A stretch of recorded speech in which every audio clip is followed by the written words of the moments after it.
Cauê Toscano, sou cirurgião de tecidos moles, sou coordenador do núcleo de cirurgia daqui da Anclivepa São Paulo.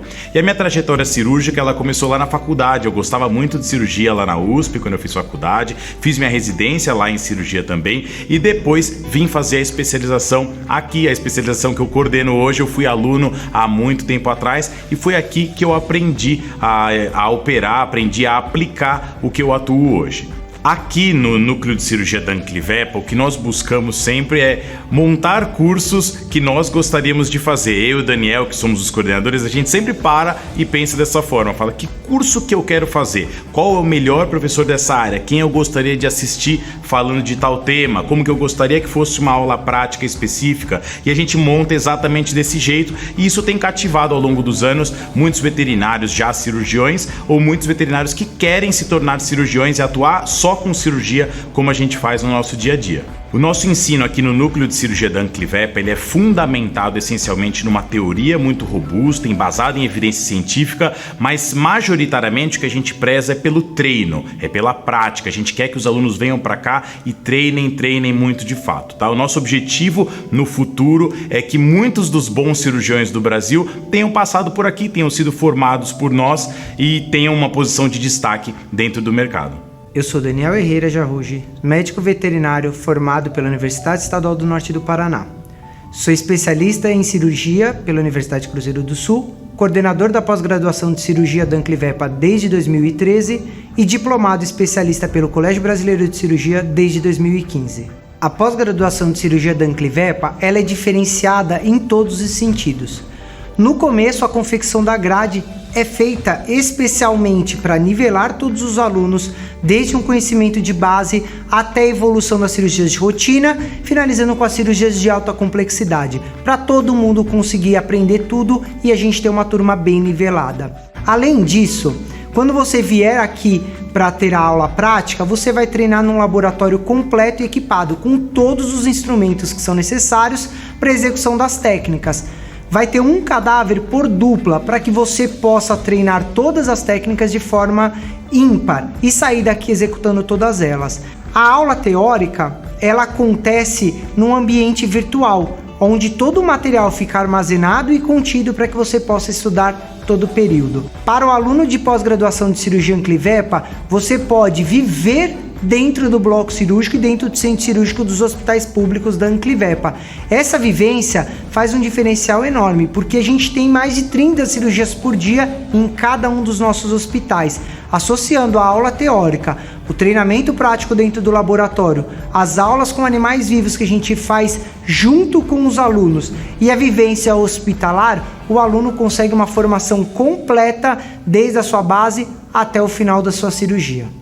Meu nome é Marcela Guzzo, eu sou médica veterinária cirurgiã, atuo aqui em São Paulo. Atualmente sou instrutora dos cursos de pós-graduação em cirurgia e do curso Master em Cirurgia aqui da Anclivepa São Paulo. Um dos diferenciais aqui da nossa pós-graduação, que temos tantos alunos formados e atualmente 300 alunos em formação, é nossa equipe de suporte durante as aulas práticas. Então, além dos professores, das instrutoras, contamos com um grupo de monitores, que são pessoas escolhidas a dedo. Então, assim, uma equipe super capacitada para auxiliar os alunos durante as aulas práticas.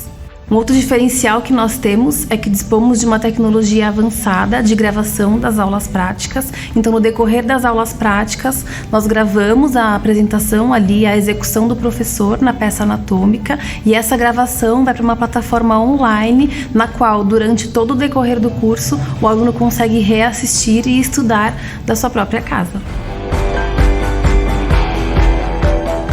Meu nome é Giovana Rotter, eu sou médica veterinária, atualmente pós-graduanda do curso de cirurgia em pequenos animais aqui da Anclivepa São Paulo e atuo em Curitiba, no Paraná, na Biofix 3D.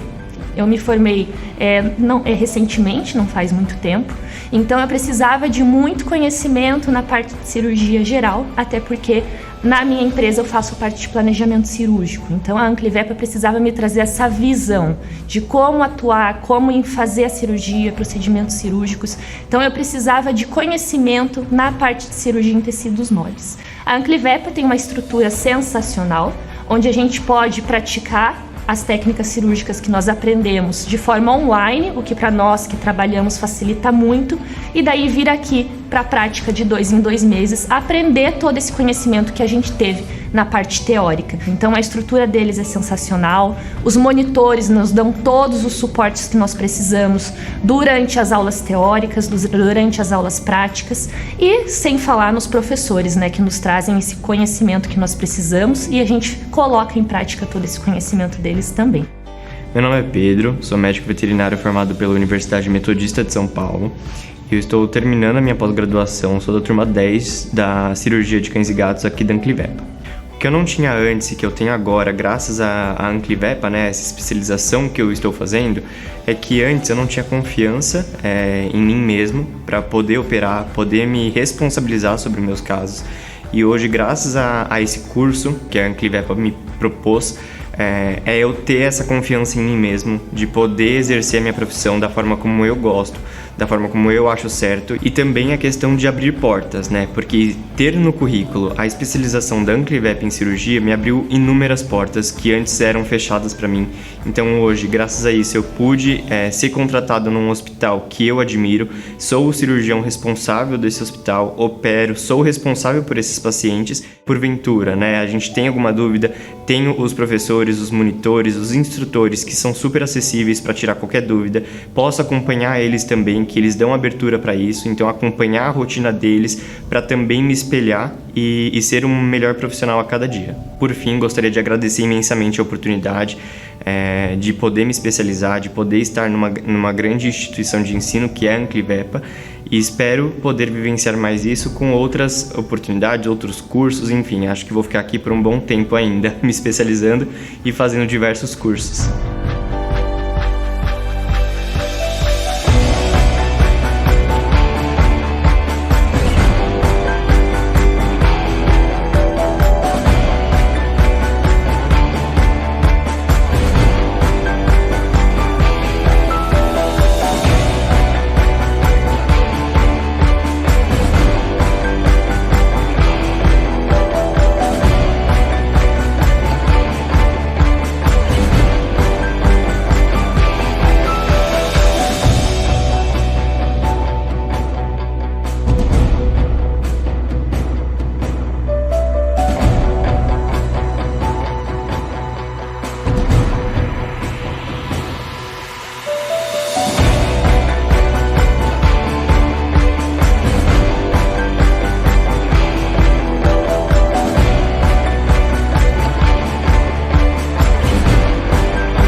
Olá pessoal, bem-vindos a mais uma aula aqui no nosso canal do YouTube Anclivepa São Paulo. Meu nome é Bruna Escudeiro Bertoni e hoje a gente vai dar continuidade àquela aula de hérnias que eu dei para vocês há uns 2 meses atrás. Mas hoje a gente vai especificar aí sobre hérnias encarceradas e estranguladas. Vamos entender aí do que se trata, tá? Mas antes, me apresentar brevemente. Então, meu nome é Bruna Escudeiro Bertoni, faço parte do núcleo de cirurgias aqui da Anclivepa São Paulo e também trabalho no hospital público, tanto quanto cirurgiã, tanto como no atendimento cirúrgico, tá? Então, se você faz algum estágio ou tá na pós-graduação, algum curso de técnicas, com certeza a gente vai se encontrar por lá, tá bom? E vamos iniciar. Só retomando então um pouquinho sobre as definições de hérnias, né? Então, para a gente ter uma hérnia, a gente precisa ter um defeito de espessura total dessa musculatura que vai permitir a protrusão aí de um conteúdo herniário, certo? Então, a gente precisa que ela seja composta por um anel herniário, por um saco herniário e por um conteúdo herniário. Aqui, mostrando nas imagens, a gente consegue ver o anel herniário aqui, que nada mais é que uma fibrose que se forma aqui nesse entorno. O saco herniário, que aqui a gente também consegue ver, que nada mais é do que um prolongamento do peritônio. E também o conteúdo herniário, que vai depender, né, da localização, né, e o que vai estar aí herniado. E essas hérnias ocorrem geralmente nos locais onde a gente tem maior fragilidade anatômica, tá? Então, geralmente onde a gente tem um encontro das musculaturas, ou quando a gente tem a aponeurose se inserindo no mesmo local, tá? Ou também quando a gente tem locais com maior pressão aí abdominal. Bom, pessoal, os sinais clínicos, eles são um pouco mais inespecíficos, né? Então, vai depender aí de qual a evolução clínica dessa hérnia. Então, o paciente que tem aí uma hérnia mais inicial, ele vai ser mais assintomático, né? Ou ele vai ter ali um desconforto bem discreto que às vezes o tutor não vai nem perceber. E aí, com a evolução dessa hérnia, aí sim ele vai apresentando maiores desconfortos, tá? Quando ele chega pra gente, geralmente é quando essa hérnia já está mais avançada e esse paciente já está com bastante dor, aí que esse tutor traz pra gente, né, para avaliação. E isso também vai depender muito do órgão que está herniado, tá? Então, por exemplo, se a gente tem a herniação aí de uma alça intestinal, então ela começa a ter um acúmulo maior de fezes, né, ali na região, mais gases, e isso torna ali, né, um incômodo maior para esse paciente, então ele pode ter aí dificuldade também para defecar, às vezes uma hematoquesia também, tá? Então a gente tem que avaliar aí o paciente como um todo, e também pode acabar tendo sinais de processo obstrutivo, tá? Então, às vezes, já quando o paciente nem está mais defecando, ou ele começa a apresentar vômitos, começa a ter aí sinais mais graves. E aí sim, gente, é muito importante que a gente saiba diferenciar, né, uma hérnia encarcerada de uma hérnia estrangulada, né? Geralmente quando esse paciente, né, quando ele é encaminhado, né, geralmente os colegas não sabem muito bem diferenciar, então é importante que você avalie muito bem esse paciente, que você saiba como diferenciar e avaliar se é uma urgência ou uma emergência cirúrgica para esse paciente. Falando um pouco então das hérnias encarceradas, tá? O que acontece, né? Quando essa hérnia, né, esse conteúdo herniário passa aí para a hérnia e a gente não consegue mais, na hora que a gente vai tentar empurrá-lo de volta, ele não retorna, ele não reduz, a gente considera uma hérnia encarcerada. Então o conteúdo está parado ali, a gente não consegue mais reduzi-lo, certo? E aí o paciente começa a sentir mais dor, tá? Então, por exemplo, esse caso, né, do paciente que herniou a alça intestinal. Então, começou a ter acúmulo de fezes, acúmulo de gases, essa alça, né, tem uma dilatação ali e ela não consegue mais voltar, né, pela passagem que ela herniou. E aí ela fica presa ali nesse local. Tá? Então, é um paciente que tem bastante dor e a gente tem que encarar isso como uma urgência cirúrgica, certo? A gente precisa entrar com tratamento para esse paciente, precisa estabilizá-lo e até a gente programar aí a cirurgia o quanto antes, mas dá tempo sim da gente melhorar esse paciente, tá? Quando a gente tem a bexiga encarcerada, por exemplo, aí a gente tem uma preocupação maior, tá? A gente precisa sondar esse paciente para tentar esvaziar essa bexiga, tentar voltá-la para o lugar, reduzi-la, para que ela não acabe rompendo, né? Ali perfurando devido à repressão. Então, é um caso aí mais preocupante. Se a gente consegue, né, sondá-lo, aí a gente vai tratá-lo ali como uma urgência, né? Caso contrário, a gente também pode acabar fazendo, às vezes, uma cistocentese de alívio ali na região perineal, com auxílio do ultrassom, para a gente tentar esvaziá-la um pouco e aí sim tentar passar a sonda e novamente reduzir. Aqui um exemplo só que eu deixei para vocês. Então, essa hérnia estava bem firme, tinha a alça aqui, né, o cólon com bastante fezes acumuladas, a gente não conseguia reduzir essa hérnia. Já as hérnias estranguladas, né, a gente tem o conteúdo que, além dele não conseguir retornar, ele por por inflamação, né, por um aumento de tempo ali que ele já está encarcerado, ele começa a aumentar cada vez mais, né, de tamanho, piora da inflamação, e aí a vascularização fica prejudicada, então a gente tem uma perda da viabilidade começa a ter perda de viabilidade e uma desvitalização desses órgãos, tá? Então, já é uma emergência cirúrgica, tá? Esse paciente sente muita dor, geralmente quando a gente pega esses casos, né, já tem mudança de coloração, mudança de temperatura, uma inflamação toda na região, esse paciente já tem sintomas mais graves, mais agudos, então a gente precisa já entrar com tratamento imediato para ele e já programar a cirurgia para daqui poucas horas, porque esse paciente pode acabar vindo a óbito, tá? Essa hérnia, ela pode acabar necrosando, pode acabar rompendo, e aí as chances desse paciente, né, ter fezes aí no subcutâneo e acabar vindo a óbito por conta de sepse é muito grande, tá? Então o prognóstico acaba sendo bem reservado quando a gente tem essas hérnias estranguladas.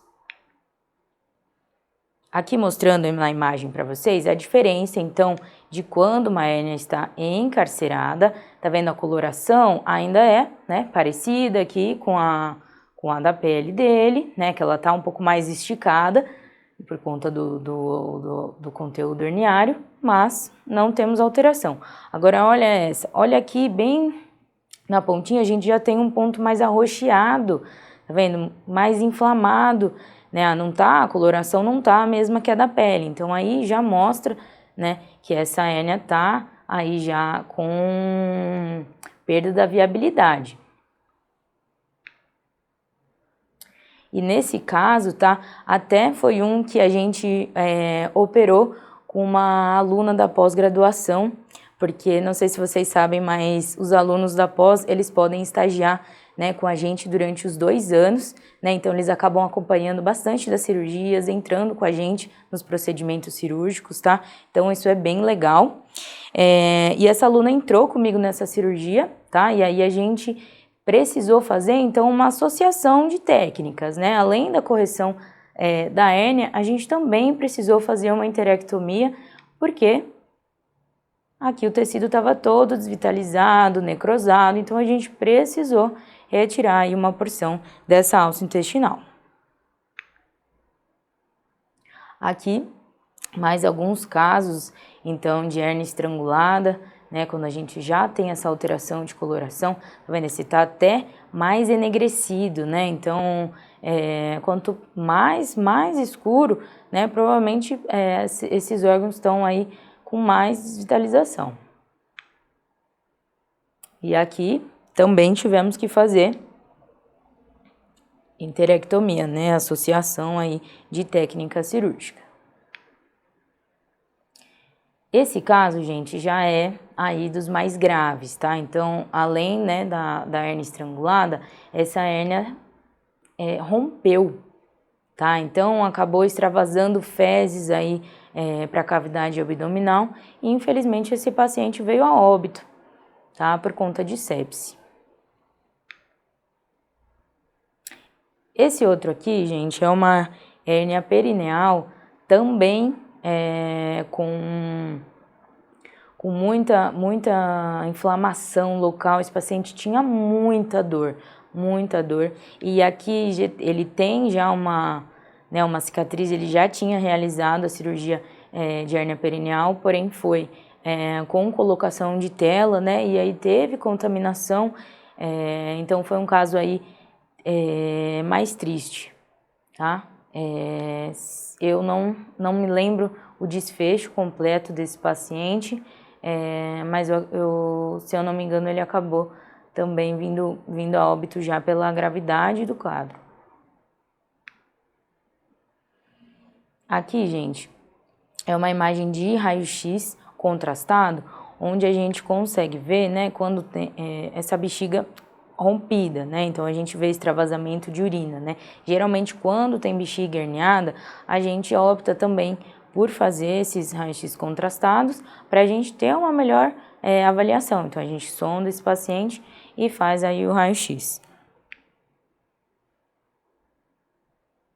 Aqui desse mesmo caso, tá? Então, ele precisou fazer retirada, né, parcial da bexiga, então cistectomia, e se eu não me engano também precisou fazer interectomia, tá? E foi para internação, mas eu só não me recordo realmente se ele conseguiu sair da internação bem ou se infelizmente ele veio a óbito.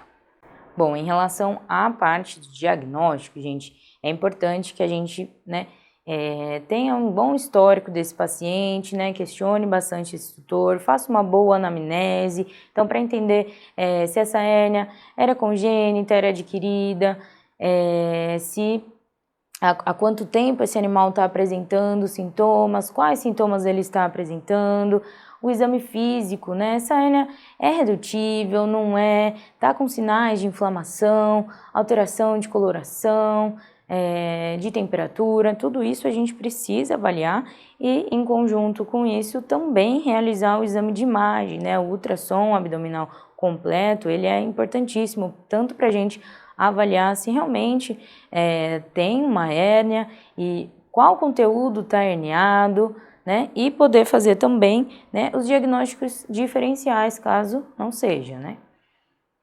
Então, diagnósticos diferenciais, por exemplo, né, neoplasias, lipomas, às vezes aí uma hérnia cisional, que vai depender isso mais, claro, do histórico, né, como eu falei para vocês, né, são mais hérnias relacionadas aí a um pós-operatório,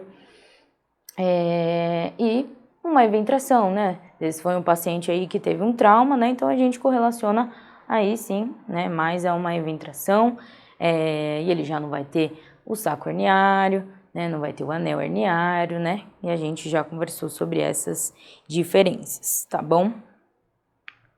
Bom, pessoal, e a última coisa que eu quero que vocês entendam e que fiquem claro, né, na cabeça de vocês, para que vocês consigam diferenciar melhor, toda hérnia estrangulada, ela é também uma hérnia encarcerada, né? Então, como eu falei, um conteúdo que já está lá encarcerado, né? E aí ele vai aumentando cada vez mais de tamanho, vai tendo perda de viabilidade e aí começa a ficar estrangulada, tá?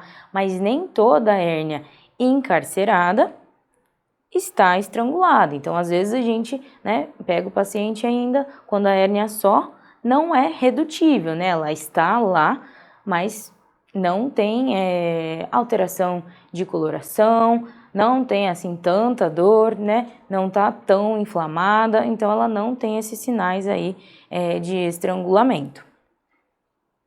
E antes de finalizarmos, vamos falar de coisa boa. Para você que gosta de cirurgia, com certeza você já ouviu falar da nossa pós-graduação aqui na Anclivepa São Paulo, né? Nossa especialização em cirurgia de cães e gatos vai ter início no próximo ano aí, comecinho de fevereiro. E as turmas, então, já estão abertas, tá? E, para ter mais informações, aponte aí a câmera do seu celular para esse QR Code e aí você vai falar com os nossos consultores e ter mais informações, tá bom? Nosso curso é muito bacana, ele conta com muitas aulas práticas, aulas teóricas semanais, conta com muitos especialistas qualificados, então eu tenho certeza que você vai gostar e ainda mais que tem a possibilidade de estagiar no hospital público, tá, gente? Que tem muito caso que você não vê em lugar nenhum, só aqui, tá? Então é isso que eu queria falar para vocês. Muito obrigada por me assistirem até aqui. Qualquer dúvida que vocês tiverem, pode ou deixar aqui nos comentários ou pode me mandar pelo Instagram também, @bruna_escudeiro. E eu espero vocês para a próxima aula. Beijos! Oi, gente, meu nome é Nívia, sou de Belo Horizonte, Minas Gerais, tenho 2 anos de formada e hoje estou concluindo a pós-graduação de cirurgia de pequenos animais na Associação Anclivepa São Paulo. Eu acompanhava alguns cirurgiões na minha rotina, me apaixonei pela cirurgia, me apaixono pelo bloco, então eu decidi iniciar a pós-graduação o quanto antes para me tornar uma boa profissional. O que mais me impactou é que eu consegui realizar alguns procedimentos cirúrgicos que antes eu não fazia, hoje eu faço. Consegui colocar em prática nas peças anatômicas, o apoio dos professores, aulas semanais. Então tudo isso ajuda o aluno, né, a se tornar um bom profissional, tirar dúvidas, tem um bom apoio, uma boa cobertura para se tornar um ótimo profissional. Realizada, com certeza, me tornei já uma grande profissional, faço vários tipos de cirurgias, decidi começar a me tornar volante, estou muito feliz.